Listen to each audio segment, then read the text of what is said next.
ಗೊತ್ತಿಲ್ಲ. ಹಾಗಾದ್ರೆ ಸಾಕಪ್ಪ ಸಾಕೋ ಕಾಂಗ್ರೆಸ್ ಸರ್ಕಾರ ಸಾಕೆ ಸರ್, ಇವಾಗಲೇ ಇದು ಎಂಡ್ ಆಗ್ಬೇಕು. ನೆಕ್ಸ್ಟ್ ಜನರೇಷನ್ಗೆ ಅಟ್ಲೀಸ್ಟ್ ವ್ಯಾಲ್ಯೂ ಗೊತ್ತಿರ್ಬೇಕು, ಯಾವ ಪಾರ್ಟಿ ಬಂದರೆ ಒಳ್ಳೇದಂತ ಗೊತ್ತಾಗುತ್ತೆ ಸರ್. ಎಲ್ಲ ಫ್ರೀ ಸರ್ಕಾರ ಅಂತ ಹೇಳ್ಬಿಟ್ಟು ಎಲ್ಲ ಫ್ರೀ ಅಂತ ಬಿಟ್ಟಿದ್ದಾರೆ ಸರ್, ಬಸ್ ಅವರೆಲ್ಲ.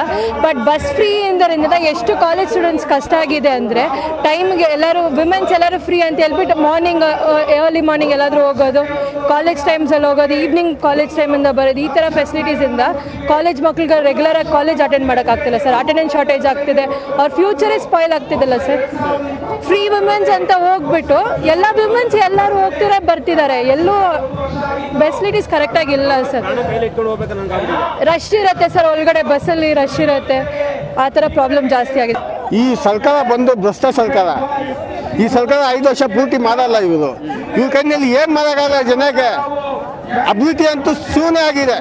ಒಂದು ರೋಡ್ ನೋಡಿ, ರೋಡ್ ಯಾವುದು ರೋಡು ಎಲ್ಲ ಕೆಲಸ. MLAಗೆ ದುಡ್ಡು ಬರ್ತಾ ಇಲ್ಲ, ಲಂಚ ಮೋಸ ಎಲ್ಲ ಬೆಲೆ ಏರಿಕೆ ಜಾಸ್ತಿ ಆಗಿದೆ.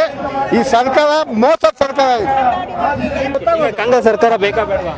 ಸೀರಿಯಸ್ ಆಗಿ ಬೇಡ ಅನಿಸ್ತಿದೆ ಸರ್. ಯೂತ್ ಜನ್ರೇಷನ್ ಗೊತ್ತಾಗ್ಬೇಕು ಸರ್, ಯಾವ್ದು ಕರೆಕ್ಟ್, ಯಾವ ಸರ್ಕಾರ ಬರ್ಬೇಕು, ಯಾವ ಸರ್ಕಾರ ಬರಬಾರ್ದಂತ ಯೂತ್ ಅವ್ರಿಗೆ ಗೊತ್ತಿರ್ಬೇಕು ಸರ್. ಯೂತ್ ಕೈಯಲ್ಲಿ ಎಲ್ಲ ಚೇಂಜಸ್ ಇದೆ. ಇವಾಗ ನಮ್ಮ ಥರ ಸ್ಟೂಡೆಂಟ್ಸ್ನ ನೀವು ಕೇಳಿ ನೋಡಿದ್ರೆ ಅವ್ರಿಗೆ ಸರ್ಕಾರ ಬಗ್ಗೆ ಅಷ್ಟು ವ್ಯಾಲ್ಯೂಗೂ ಗೊತ್ತಿರಲ್ಲ, ಅವ್ರಿಗೆ ಅದು ಗೊತ್ತೂ ಇರಲ್ಲ ಸರ್, ಯಾವ ಸರ್ಕಾರ ಬರ್ಬೇಕು ಯಾವ್ದು ಬರಬಾರ್ದು ಅಂತ. ಸೊ ಪ್ಯಾರೆಂಟ್ಸ್ ಅವ್ರು ಕಾಸು ಇಸ್ಕೊಂಡಿರ್ತಾರೆ, ಸೊ ಅದರಿಂದ ಅವ್ರಿಗೆ ವೋಟ್ ಮಾಡಬೇಕಂತ ಹೇಳ್ಕೊಡ್ತಾರೆ ಅಂತ ಮಾಡಿಬಿಡ್ತಾರೆ ಅಷ್ಟೇ ಸರ್. ಇನ್ನೋರ್ಗೂ ಯಾರಿಗೂ ಯಾವ ವ್ಯಾಲ್ಯೂನೂ ಗೊತ್ತಿಲ್ಲ. ಸರ್ಕಾರ ಯಾವ ಸರ್ಕಾರ ಬಂದರೆ ಏನು ಚೇಂಜಸ್ ಆಗುತ್ತೆ ಇನ್ನೂ ಯಾರಿಗೂ ನಮಗೆ ಕಾಂಗ್ರೆಸ್ ಒಳಗೆ ತಕೊಂಡು ಏನು ಕೊಟ್ಟಿಲ್ಲ. ಡೈಲಿ ಕೂಲಿ ಮಾಡ್ಕೊಂಡು ತಿನ್ನೋದು. ಆಯಿಲ್ ರೇಟ್ ಅಷ್ಟೇ ಐತೆ, ಹಾಲ್ ರೇಟ್ ಅಷ್ಟೇ ಐತೆ.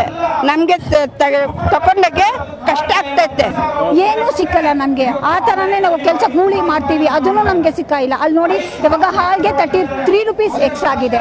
ನಾವು ತುಂಬ ಬಡವರು, ಎಲ್ಲಿ ಹೋಗಿ ನಾವು ಕಂಪ್ಲೇಂಟ್ ಅಂದರೆ ಯಾರು ಹೇಳಲ್ಲ. ಏನು ಹೇಳ್ತಾರೆ ಗೊತ್ತಾ, 2000 ಬರುತ್ತೆ, ಅದನ್ನಲ್ಲಿ ತಿನ್ನಿ. ಗೌರ್ಮೆಂಟ್ ರಾಷನ್ ಬರುತ್ತಲ್ಲ, ಅದನ್ನಲ್ಲಿ ತಿನ್ನಿ. ಅದು ತಿನ್ನೋಕ್ಕೆ ನಮಗೆ ಆಗುತ್ತಾ? ಆದ್ರೂ ಎಷ್ಟು ತಿನ್ಬೇಕು ಅವ್ರಿಗೆ? ನಮ್ಮ ಹಸ್ಬೆಂಡ್ ಆಟೋ ಡ್ರೈವರ್, ಅಲ್ಲಿ ಹೋದ್ರೆ ಇದು ಮಾಡಿದ್ದಾರೆ, ಅದನ್ನಲ್ಲಿ ನಮಗೂ ಸಿಕ್ಕ ಇಲ್ಲ. ನೀವು ಹೇಳಿ ಸರ್, ನಮ್ಗೆ ಎಲ್ಲಿ ಹೋಗಿ ನಮ್ಮ ಕಷ್ಟ ಹೇಳಬೇಕು? ಮಕ್ಕಳಿಗೆ ಎಲ್ಲಿ ಸ್ಕೂಲ್ ಕಳಿಸ್ಬೇಕು? ಇದ್ರೂ ನಮಗೆ ಸ್ವಲ್ಪ ಸವಲತ್ತು ತರಬೇಕು, ಸ್ವಲ್ಪ ಏನೋ ನಮಗೆ ಸಿಗಬೇಕು. ಕೆಲಸ ಮಾಡಿದ್ರೆ ಎಲ್ಲಿ ಸಿಗುತ್ತೆ ಸರ್? ಇದು ರೈಟ್ ನ್ಯೂಸ್.